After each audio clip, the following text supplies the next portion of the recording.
जब भी हम अनुष्ठान करते हैं, पूजन करते हैं, तो हमारे ग्रंथों में कुछ विधियाँ दी हुई हैं। उन विधियों को अगर हम पूर्णतः अपनाएंगे तो हमें अपनी पूजा का, अपने अनुष्ठान का पूर्ण फल प्राप्त होता है। ऐसी ही एक विधि है भूत शुद्धि या तत्व शुद्धि। इसके पीछे अवधारणा यही है कि देवता बनकर ही देवता का पूजन किया जा सकता है। इसलिए देवार्चन के योग्य बनने के लिए भूत शुद्धि करना अति आवश्यक है। भूत शुद्धि वह क्रिया है जिसके द्वारा शरीर आकार में स्थित पंच महाभूतों को ब्रह्म में मिला दिया जाता है। इस क्रिया में शरीर शुद्ध निर्मल होकर दिव्य देह बन जाता है। सूर्य, चंद्र, यम, काल एवं पंच महाभूत हमारे शुभ अशुभ कर्मों के साक्षी हैं। अतः इनसे प्रार्थना कर अपने दाएं भाग में अपने गुरुदेव और बाएं भाग में गणपति को नमस्कार करके भूत शुद्धि प्रारंभ करें।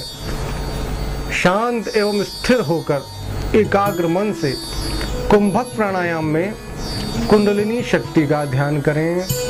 कैसी है कुंडलिनी शक्ति?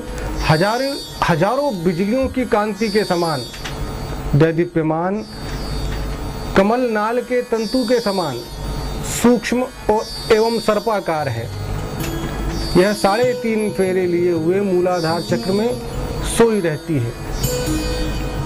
अब वह जाग गई है और स्वाधिष्ठान तथा मणिपुर चक्र का भेदन कर सुषुम्ना मार्ग से होते हुए हृदय स्थित अनाहत चक्र में आ गई है।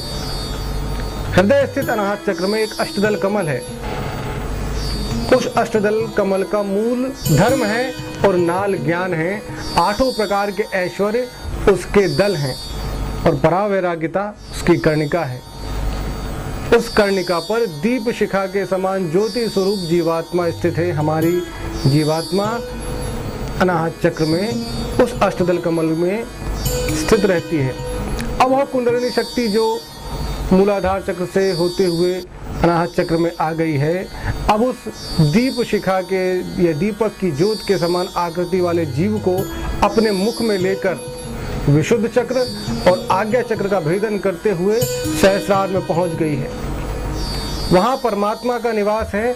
ऐसा ध्यान करते हुए इस मंत्र के द्वारा जीवात्मा और कुंडलिनी को परमात्मा में विलीन कर दें। ओम हंसः सोहम।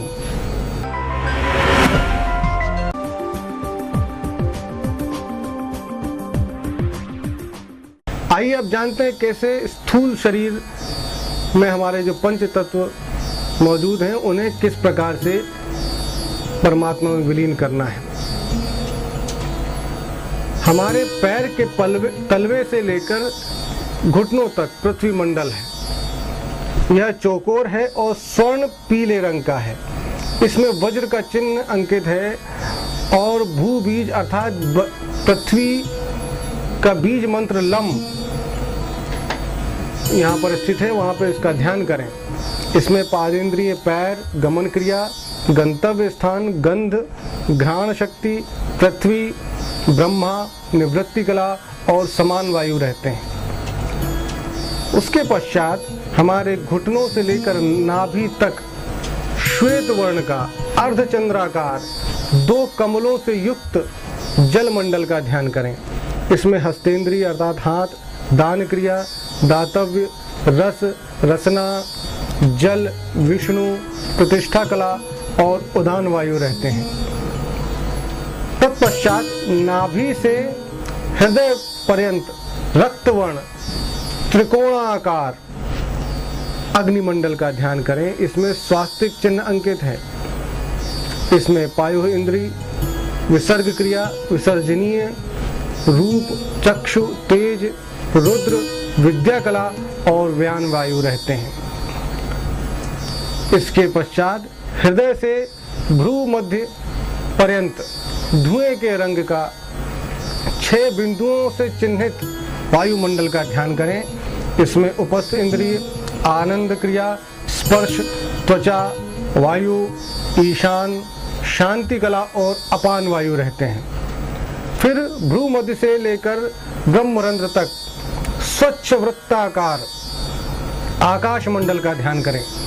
इसमें वाग इंद्री, वचन क्रिया, वक्तव्य, शब्द, श्रोत्र, आकाश, सदाशिव, शांत्यातीत कला एवं प्राणवायु रहते हैं। अब इन मंडलों का एक एक करके विलीनीकरण हम ब्रह्म में करेंगे। किस तरह से होता है? सर्वप्रथम ओम लम फट इस मंत्र के जाप से पंचगुण पृथ्वी को जल में विलीन कर दें। उसके पश्चात ओम वम हुम फट मंत्र से चतुर्गुण जल को अग्नि स्थान में विलीन कर दें। फिर ओम रम हुम फट मंत्र से त्रिगुण अग्नि को वायु स्थान में विलीन कर दें। उसके पश्चात ओम यम हुम फट मंत्र से द्विगुण वायु को आकाश में विलीन कर दें। उसके पश्चात ओम हम हुम फट मंत्र से आकाश को अहंकार में विलीन कर दें। अहंकार को महत्त्व अर्थात बुद्धि तत्व में विलीन कर दें। महत्त्व अर्थात बुद्धि तत्व को प्रकृति में विलीन कर दें। प्रकृति को नित्य शुद्ध बुद्ध स्वभाव, स्वयं प्रकाश, सत्य ज्ञान, अनंत आनंद स्वरूप, अनंत ज्योति स्वरूप परब्रह्म परमात्मा में विलीन कर दें।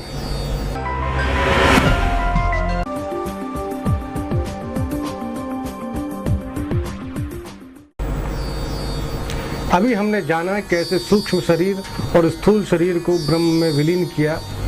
इस प्रक्रिया के पश्चात हमारे पाप कर्म शेष रह जाते हैं। कैसे उससे हम शुद्धिकरण की प्रक्रिया प्रारंभ करें, आइए जानते हैं उस पाप पुरुष को कि वह कैसा होता है। वह हमारी वाम कुक्षी में होता है।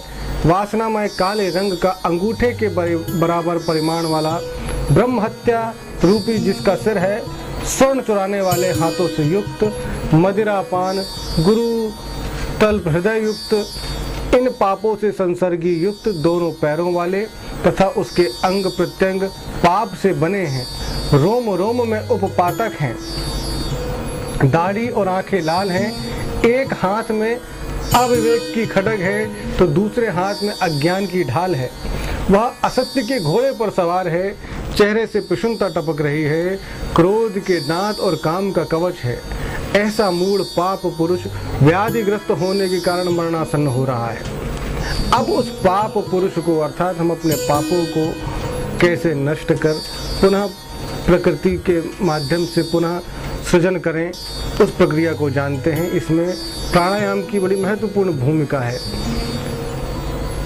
पूरक प्राणायाम में अर्थात श्वास को अंदर लेते हुए जो प्राणायाम होता है उसमें ओम यम वायु बीज मंत्र, ओम यम जो है वायु बीज मंत्र है, इससे वायु उत्पन्न होती है। तो 16 बार ओम यम वायु बीज मंत्र से वायु को उत्पन्न कर उस पाप पुरुष को सुखाएं। उसके पश्चात अपने शरीर में संयुक्त पाप को ओम रम, रम जो है यह अग्नि बीज मंत्र है, इससे अग्नि उत्पन्न होती है, तो 64 बार आवृत्ति कर कुंभक प्राणायाम से उस पाप पुरुष को भस्म कर देना है। इसके पश्चात पुनः वायु बीज मंत्र का ध्यान करें, ओम यम। इस मंत्र के द्वारा 32 बार आवृत्ति कर रेचक प्राणायाम द्वारा दक्षिण नाड़ी से उस भस्म को अपने शरीर से बाहर निकाल दें। उसके बाद देह से उठी उस भस्म को ओम वम, वम जो है इसे हम अमृत बीज मंत्र कहते हैं या सुधा बीज मंत्र कहते हैं, इससे से मिश्रित करें उस भस्म को। फिर ओम लम, यह भू बीज मंत्र है या पृथ्वी बीज मंत्र है, इस मंत्र से उस भस्म को घनीभूत पिंड बनाएं और स्वर्णमय अंड की भावना करें। इसके बाद ओम हम, इस हम जो है ये आकाश बीज मंत्र है, इसको जपते हुए उस पिंड को दर्पण के समान भावित करके पुनः सर से लेके पैरों के नाखून तक उसके सारे अवयवों की मन से रचना करें।